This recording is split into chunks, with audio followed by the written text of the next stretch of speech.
నమస్కారం. నేను మీ పని భాస్కర్, దిల్షుక్ నగర్, హైదరాబాద్. వెల్కమ్ టు పసుమర్తి జ్యోతిష్యాలయం. Please do subscribe my channel for more videos. Video నచ్చినట్టయితే లైక్ చేయండి, మీ బంధుమిత్రుల శ్రేయోభిలాషులకి కూడా షేర్ చేయండి. మనము జ్యోతిష విజ్ఞాన కార్యక్రమంలో భాగంగా వర్గచక్రాల గురించి తెలుసుకునే ప్రయత్నం చేస్తున్నాం. గత వీడియోలో D20 వరకు కూడా మనము తెలుసుకున్నాం, వింశాంశ వర్గచక్రం వరకు. ఈ వీడియోలో చతుర్వింశాంశ వర్గచక్రం D24 గురించి తెలుసుకునే ప్రయత్నం చేద్దాం. మొత్తం మనకి 16 వర్గచక్రాలు కూడా ఒక్కొక్క అంశాన్ని మనము ఏదైతే లగ్నం నుంచి ద్వాదశ భావం వరకు చూస్తామో అదే కొంత లోతైన విశ్లేషణ అధ్యయనం చేయటానికే మనకి వర్గచక్రాలని మనకి ఇక్కడ పనికొస్తాయి ఇవ్వటం అనేది జరిగింది అని మనము చెప్పవచ్చు. కొంత మనకి అక్కడ ఆ కనెక్టివిటీ దొరకనప్పుడు, అది మనకి రిజల్ట్స్ రానప్పుడు ఇవి మనం చూసే ప్రయత్నం చేసినట్టయితే కొంత దీని మీద మనము పూర్తి అవగాహన చేసుకున్నట్టు ఉంటుంది. ఫలితం కూడా మనకి అందుబాటులో దగ్గరగా వచ్చే అవకాశం ఉంటుంది అని మనము చెప్పవచ్చు. ముఖ్యంగా ఈ వర్గచక్రము అంటే ఒక్కొక్క రాశిని కూడా 24 భాగాలుగా చేయటం అనేది జరుగుతూ ఉంటుంది. దాన్ని బట్టే ఈ ఎక్కడెక్కడ ఏ ఏ గ్రహస్థితి ఉంటుంది, ఎవరెవరు కారకులు అనే అంశాన్ని మనం ఇక్కడ చెప్పవచ్చు. ముఖ్యంగా ఇది కూడా ఎక్కువగా విద్య గురించి తెలుసుకునే అవకాశం మనల్ని అడుగుతూ ఉంటారు అందరూ కూడా. పంచమ స్థానం, మనం రాశి చక్రంలో చతుర్థ స్థానాన్ని, పంచమ స్థానాన్ని, భాగ్యస్థానాన్ని మూడింటిని చూస్తాం. అలాగే ఇక్కడ మనము ఇంకా కొంత లోతైన విశ్లేషణకు ఆ కారకులు ఎవరు, వారు ఎక్కడ ఉన్నారు, ఆ స్థానాధిపతులు ఎక్కడ ఉన్నారు, లగ్నాత్తు అనే అంశాన్ని మనం ఈ D24లో మనం ఇక్కడ చూడొచ్చు. చతుర్వింశాంశ చక్రం ఇక్కడ మనము D24లో ఇవన్నీ కూడా చూడొచ్చు. ఇక్కడ మనము ఎంత విద్య నేర్చుకుంటాము, ఏ విద్య నేర్చుకుంటాము, ఎంత పాండిత్యం అనేది మనకి ఉంటుంది.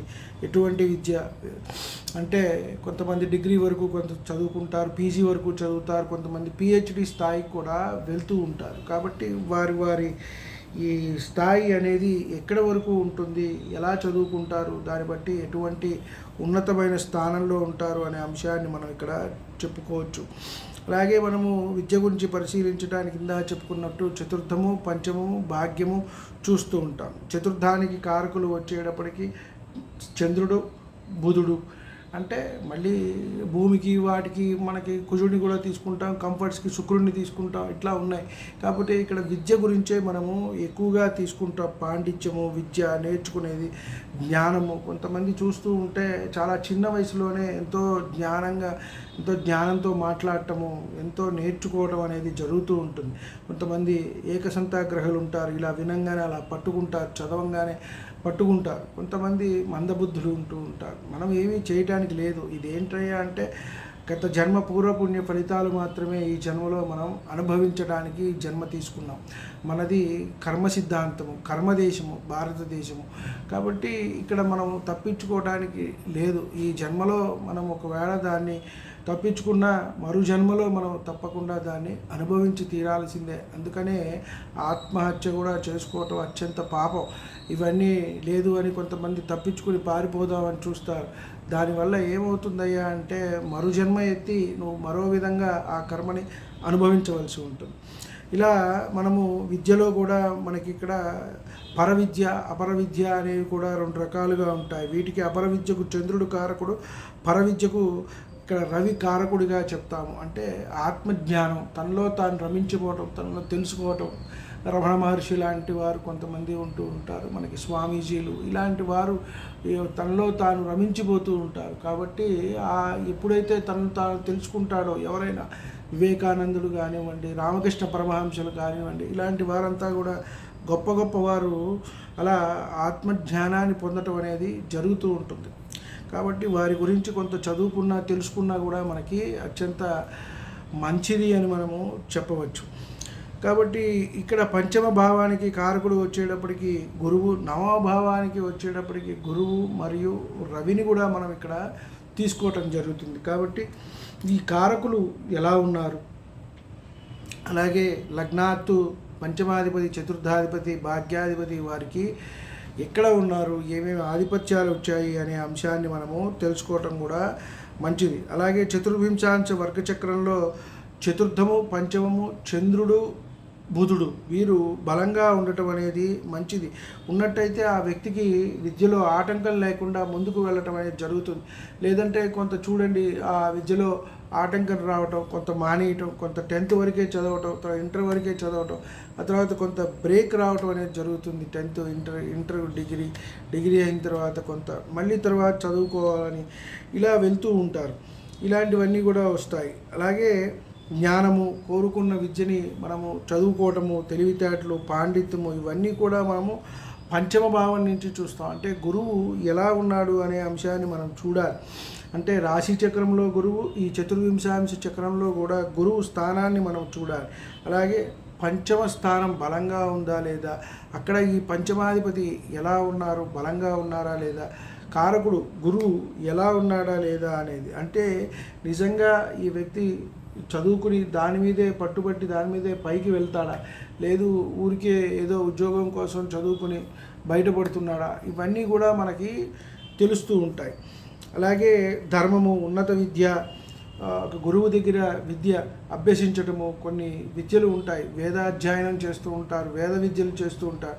కొంతమంది అడుగుతూ ఉంటారు, మా అబ్బాయికి అది వస్తుందా అండి, వేదంలో వెళ్ళొచ్చా అండి, ఇట్లా వెళ్తే ఎలా ఉంటుంది, సాంఘిక విద్యలోకి వెళ్తే ఎలా ఉంటుంది అని చెప్పని.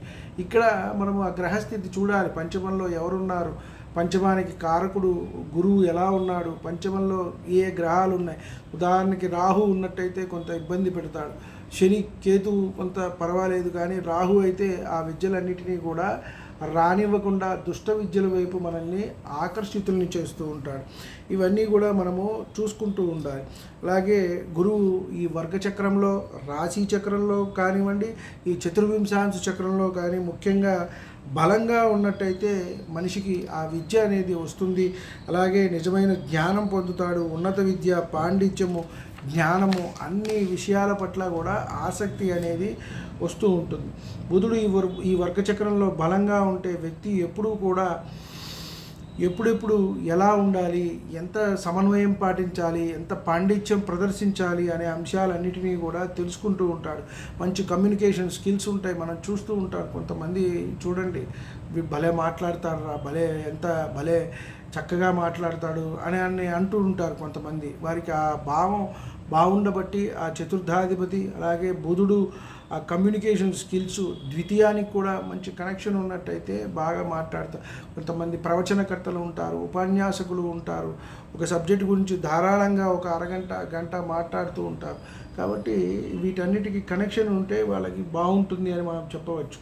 శుక్రుడు ఈ వర్గచక్రంలో బలంగా ఉన్నట్టయితే చదువు కూడా మంచిగా వస్తుంది. జ్ఞానము, తెలివితేటలు, విజ్ఞానము ఇవన్నీ కూడా ఉంటాయి. నేర్చుకోవాలనే ఆసక్తి కూడా వీరికి ఉంటుంది అని చెప్పని మనం ఇక్కడ చెప్పవచ్చు. అలాగే శుక్రుడు, శని, కేతువుల సంబంధం వచ్చినా కూడా మంచి జ్ఞానము, తపస్సు అనేది వీరు చేస్తారు, పొందుతారు అని చెప్పవచ్చు. ఇందాక మనం చెప్పుకున్నట్టుగా రాహు ఇక్కడ ఉన్నట్టయితే కొంత ఇబ్బంది కలుగుతుంది. ఈ జ్ఞాన విద్యకు, సంపాదనకు వ్యతిరేకి. జ్ఞానాన్ని రాహు సంపాదించడంలో కొంత ఇబ్బంది పెడతాడు, చాలా కష్టకాలంగా ఉంటుంది. అంటే చదువు సాగనీయకుండా ఉంటుంది. ఆ మార్గదశ చిన్నప్పుడు వచ్చినట్టయితే అనేక ఇబ్బందులు పడుతూ ఉంటారు. ఆడపిల్లలైనా మగపిల్లలైనా సరే ఆ 20-25 ఆ సమయంలో వచ్చింది అంటే చదువులో కొంచెం వెనక ముందు అవటం, విద్యలో సబ్జెక్టులు మిగిలిపోవటము, చదువు పట్ల ఆసక్తి లేకపోవటము, అన్యదారులు పక్కదారులు తొక్కటము, ఆడపిల్లలైతే కొంత ఇబ్బందులు పడటము, మగపిల్లలైతే చదువు లేకుండా వీరు కూడా అటు ఇటు తిరగటం, ఇట్లా ఒక రకమైన మానసికమైన సంఘర్షణకు లోనవుతూ ఉంటారు రాహు వల్ల. కాబట్టి ఇటువంటివైన ఇబ్బందులు అన్నీ కూడా వీరికి ఉంటాయి అని చెప్పని మనం చెప్పవచ్చు. అలాగే మనం చూసినప్పుడు ఏ మార్గంలో ఏ విద్యను అభ్యసిస్తాడు, ఏ వైపు అతను వెళ్తాడు అనే దాన్ని బట్టి కూడా మనము చెప్పవచ్చు. ధర్మ, అర్థ, కామ, మోక్ష త్రికోణాలు ఉన్నాయి మనకి. 159, 2610, 3711, 4812 ఇవన్నీ కూడా మనము చూసుకుని ఏ విద్య వైపు ఇతను వెళ్తాడు, ఏ విద్య ద్వారా ఇతను రాణిస్తాడు, సంపాదిస్తాడు అనే అంశాలన్నిటినీ కూడా, అలాగే ఏ గ్రహం కారకత్వం వహిస్తుంది, దశమాధిపతి ఎవరు, దశమంలో ఏ గ్రహాలు ఉన్నాయి, మళ్ళీ ఈ చతుర్థాన్ని ఏ గ్రహాలు చూస్తున్నాయి, దశమాన్ని ఏ గ్రహాలు చూస్తున్నాయి, వీటన్నిటిని పరిశీలించుకొని మనం ఇక్కడ చెప్పవలసి ఉంటుంది.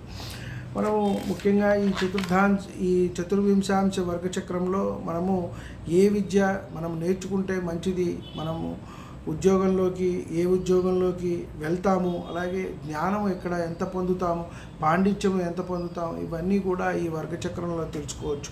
రాశి చక్రంలో చతుర్థము, పంచమము, భాగ్యంతో పాటు ఆ కారకులు గురువుతో పాటు ఇక్కడ ఈ వర్గచక్రాన్ని కూడా కొంత పరిశీలించినట్టయితే అసలు ఆ వ్యక్తి ఎటువైపు వెళ్తాడు ఏమిటి అనే అంశాన్ని మనము తెలుసుకునే వాళ్ళం అవుతాం.